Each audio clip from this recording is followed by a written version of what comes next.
বিদ্যুৎ ও জ্বালানি খাত নিয়ে চরম গোপনীয়তার সাথে কাজ করেছে আওয়ামী লীগ সরকার। এ খাতের বিভিন্ন চুক্তি বা কেনাকাটার তথ্য আইন গোপন করেই রেখেছিল তারা। গবেষণা প্রতিষ্ঠান সিপিডির দাবি, এসব চুক্তি পর্যালোচনা করা হোক। সংস্থাটি বলছে, চলতি বাজেটে 40,000 কোটি টাকা বরাদ্দ রাখা আছে বিদ্যুৎ ও জ্বালানি খাতে, যার বড় অংশ ব্যয়ের পরিকল্পনা আছে ভর্তুকি বাবদ। আর এ টাকার সংস্থানের পরিকল্পনা ছিল বিদ্যুতের দাম বাড়িয়ে। তবে সিপিডির পরামর্শ, দাম আর না বাড়ানোর। আমাদের যে পরিমাণ বিদ্যুতের ক্যাপাসিটি রয়েছে, আমাদের হিসেব বলে আর যদি 1 মেগাওয়াটও যদি না যুক্ত হয়, তাহলেও 2030 সাল পর্যন্ত এটি দিয়েই আমাদের চলবে। ভাবার দরকার নেই যে নতুন বিদ্যুৎ কেন্দ্র এক্ষুনি আনতে হবে। টেকসই জ্বালানি খাত প্রতিষ্ঠায় নবায়নযোগ্য জ্বালানির ব্যবহার বাড়ানোর পরিকল্পনা গ্রহণের তাগিদ দিয়ে সিপিডির দাবি, বিপিসি, বিপিডিবি, পেট্রোবাংলা সহ সরকারি সংস্থাগুলো নিরপেক্ষ অডিট করা হোক শিগগিরই।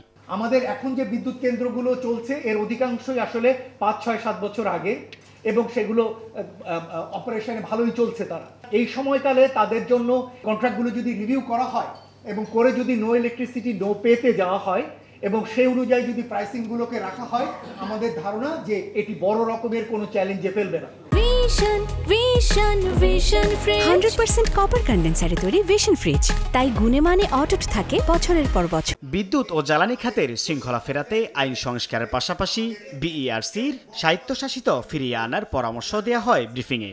বিইআরসির এই অ্যাক্টকে দ্রুততর সময়ে এটি পরিবর্তন করে এটি শুরুতে যেটি ছিল সেই জায়গায় ফিরে যাওয়া দরকার।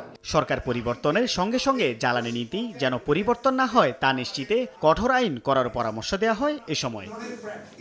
সাইফুল ইসলাম, সময় সংবাদ, ঢাকা।